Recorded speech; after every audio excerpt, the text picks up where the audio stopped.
Така, днеска сме на малко пътешествие. Времето е малко тъмно, но няма проблем, честно казано. Стига да не вали, за да можем да се разхождаме. Надявам се да ви хареса този влог. Кажи здравей на нашия първи влог. Предишката, ето 4-5 пръста, по 6.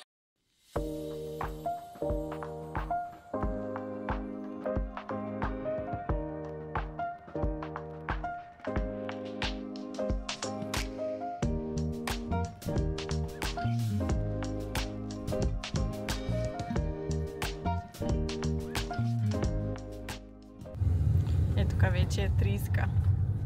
Да. Аз напротив, бебоите са 30-ка. Да, стигнахме. Това е нашия собствен паркинг. Dragonfly паркинг. И това са нашите тролита, за да поемем нашия път надолу и да стигнем до хижата. Нашите себеподобни.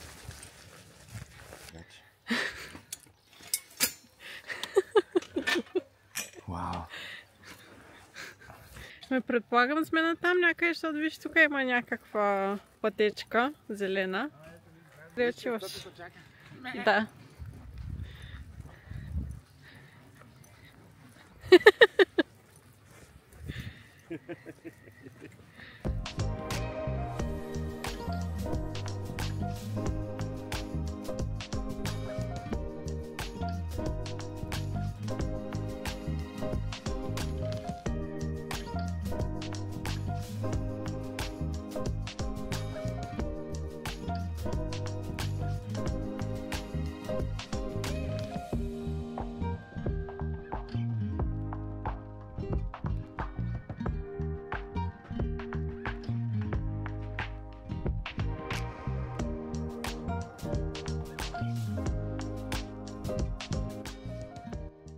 Искаме първо с Станчо да видим хижата и сега ще снимам всичко за вас. Това са 2 шезлонга. Времето не е такова, че да са печеш на слънце, но е готино да си имаш. Това е джакузито.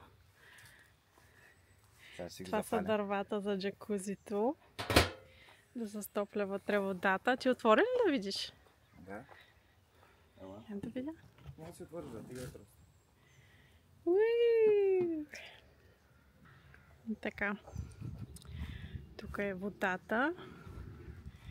И имаме си господин или госпожа Лепт,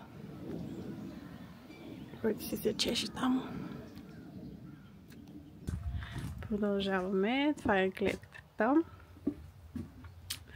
Това е верандата. Столчета. Влизаш вътре. Това е мини холче, много приятно, много кози изглежда. Това е кухнята. Много ми харесват цветовете. Така зелено и кафяво, изглежда много готино. Имаме си хладилник. Още не съм го отваряла да видя дали има нещо. Няма нищо, няма проблем. Ще си го напълням. Така, това е банята. Хубава е банята.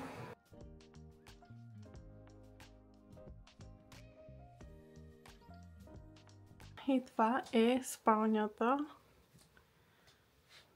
Има си така хавли.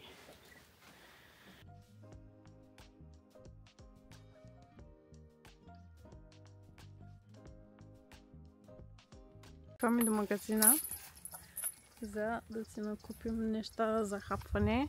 Искам да си направя сморс, американски сморс, където те бисквитки, маршмелоу и шоколад. Стигнахме до Теско. Това е най-близкия магазин тук. Да, работи 11 часа. Да. В принцип не пазаруваме от Теско, да знаете. Пазаруваме от Сейнсбери. Нали така? Станчо се бори с барбекюто. Затворила съм се, иначе целият пушек ли са вътре. Сложили сме го тук, защото почна да вали. Аз малко съм се настанила вътре и реших малко да се оправя. Да, това е от една колежка ми купи. И да, мисля малко да си сложа малко грим нещо, защото днес цял ден съм без. И малко да се почувствам, нали? Ако ще се правим снимки и клипчета, да изглеждам малко по-добре. Както виждате, съвсем малко си сложих. Ако не знаете, на толкова години ставам.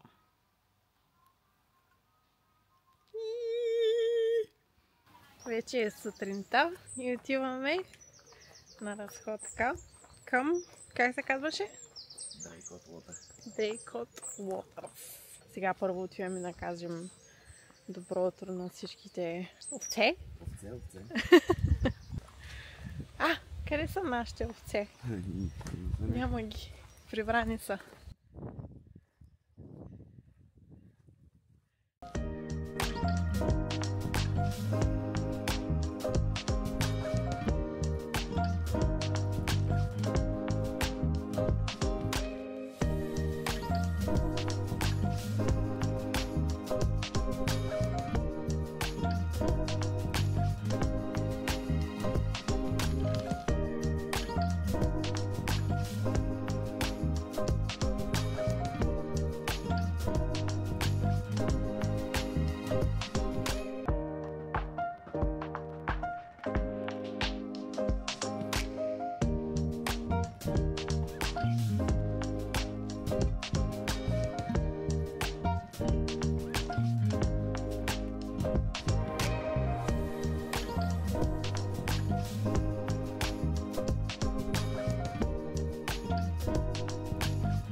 Станчо не спира да яде бобоча.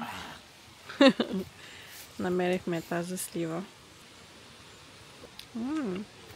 Сладко кисела.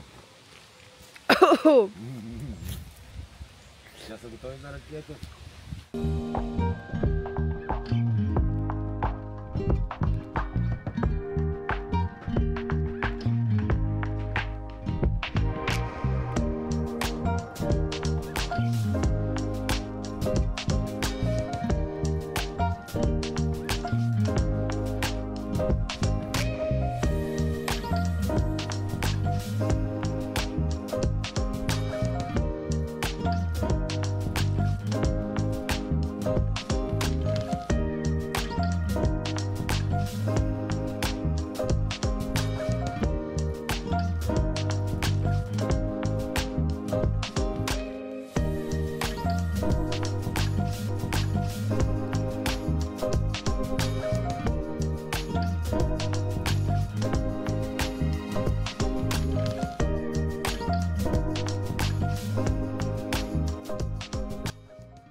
Пак сме на стартинг пойнт.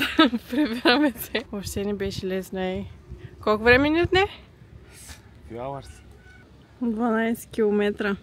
Така, приключихме с нашата разходка официално. А сега отиваме към Сейнсбърис, към магазина, за да си накупим днешната вечеря. Най-вероятно пак ще е някакво месо, за да си направим барбекю като вчера. И да, това е плана за останалата част от деня.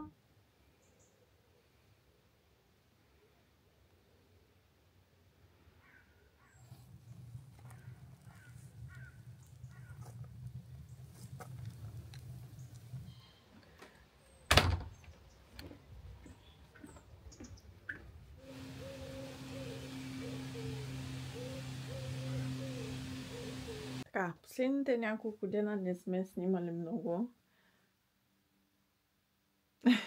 Някак си просто искахме да се насладим. Снимахме най-интересното като цяло вчера на сходката ни. А пък днеска цял ден си стоим тук.